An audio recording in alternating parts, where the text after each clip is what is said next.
Hello, I'm Bay Mud, and I've got something strange. I had a few other things planned this week, but then this ridiculous MIDI guitar fell into my lap, so here we are. Today we're taking a brief look at the Yamaha EZ-AG, or EZ-AG if you're Canadian like me, as it's my current obsession.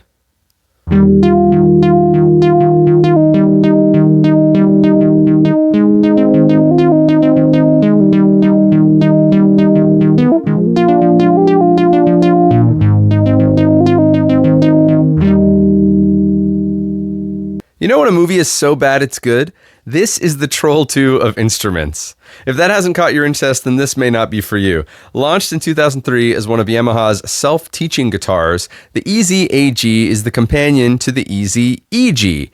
AG for acoustic guitar, and EG for electric guitar as far as I know. Heavy on the air quotes, as this is obviously not an acoustic guitar.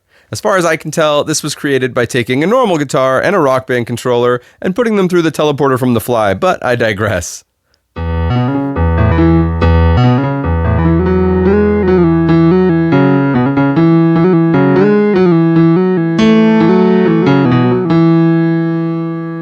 If you've seen some of my other recent videos, then you know I've been a bit obsessed with integrating electric guitar and synths by way of MIDI. So far I've been pretty happy with the Fishman triple play pickup I bought a few months ago, but when I saw this weird little beauty on a local Kijiji ad for super cheap, I couldn't resist. Here's a quick summary, including some pros and cons. Basically, the EZ-AG is a Rompler keyboard in the shape of a guitar with buttons instead of frets.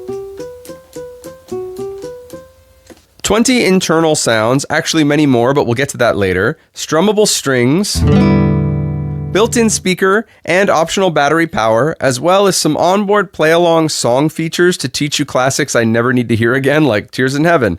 The fret buttons light up to help you learn the chords. The kicker here is there is full MIDI in and out, so it can be used to both control other synths, as well as become a multitimbral sound module to be sequenced externally.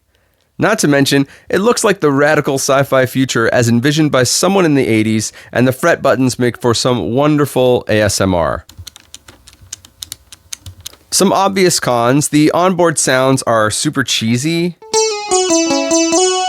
but that's actually part of the charm in my opinion. Buttons mean no vibrato no matter how hard I instinctively try.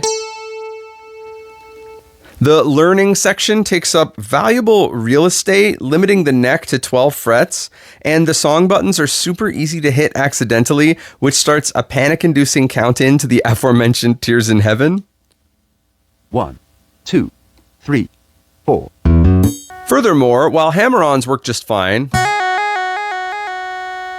pull-offs don't work on open strings. For example, here is a fretted string with a pull-off after it. Fine, but here's an open string. So it takes some getting used to. And much like other MIDI guitars, it requires super clean playing, but that's something I'm trying to get better at anyway.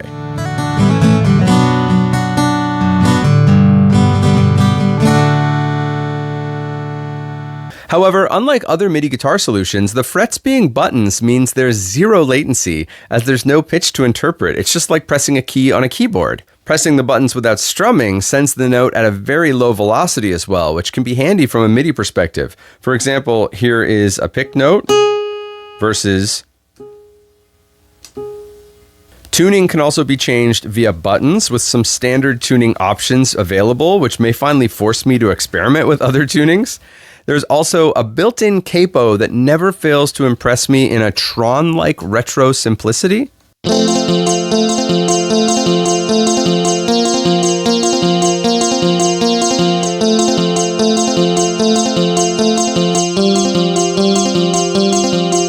The AG model also has a mute strip, so you can silence errant notes or play a sort of palm-muted sound. No individual muting, it's all or nothing.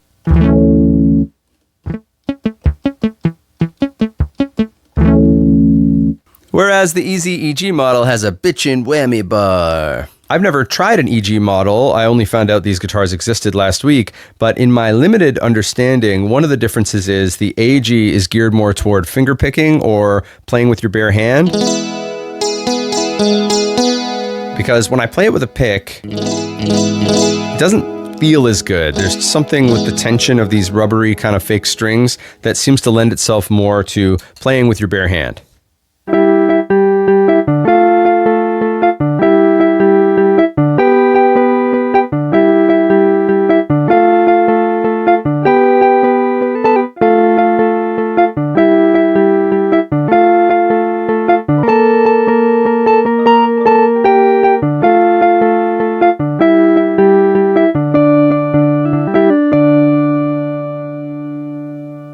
So who is this for? Well, I assume Yamaha thought it was going to help teach the next generation how to play the old generation's music.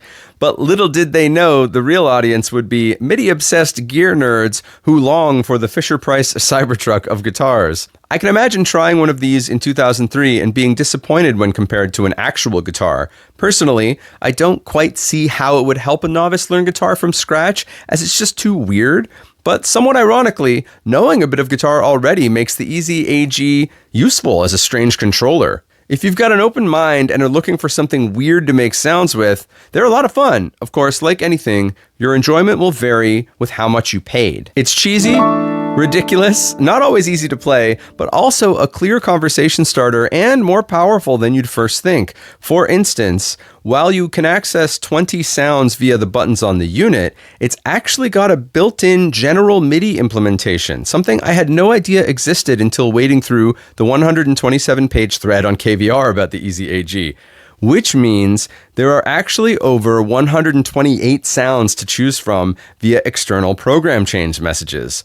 Not to mention, that standard implementation also means channels 10 and 11 access full drum kits, and bank change messages can get you even more. As far as I can tell, it's actually General MIDI 2, which means you can sequence 32 voices at once. If I'm wrong and it's General MIDI 1, then it's 24 voices, which is still great.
Sure, the sounds are dated,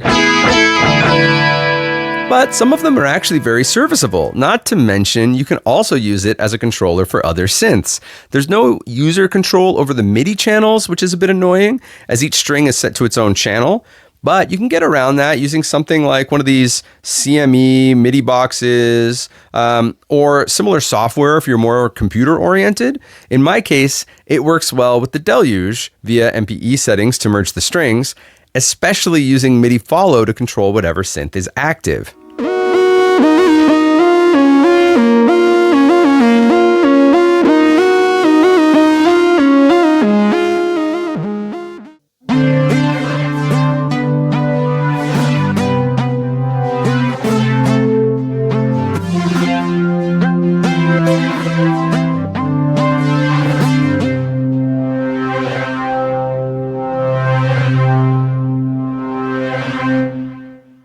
This is all to say I'm having a lot of fun with it, but keep in mind, I got mine for a super good price locally. I don't think I'd have spent the $300 I see them going for, but if you can get one for less, they're a lot of fun as long as you temper your expectations and don't expect like a real guitar. The biggest downside is it won't hang on my wall as there's no headstock, but at least I don't have to sell a guitar to make room. Have you ever come across one of these before? Did it finally help you learn Tears in Heaven? Let me know if you've got any questions or tips. I've got some ideas of how I'll use it, so if you want to see more, leave a comment. In the meantime, I'll be making weird cheesy noise with my Yamaha EZ-AG.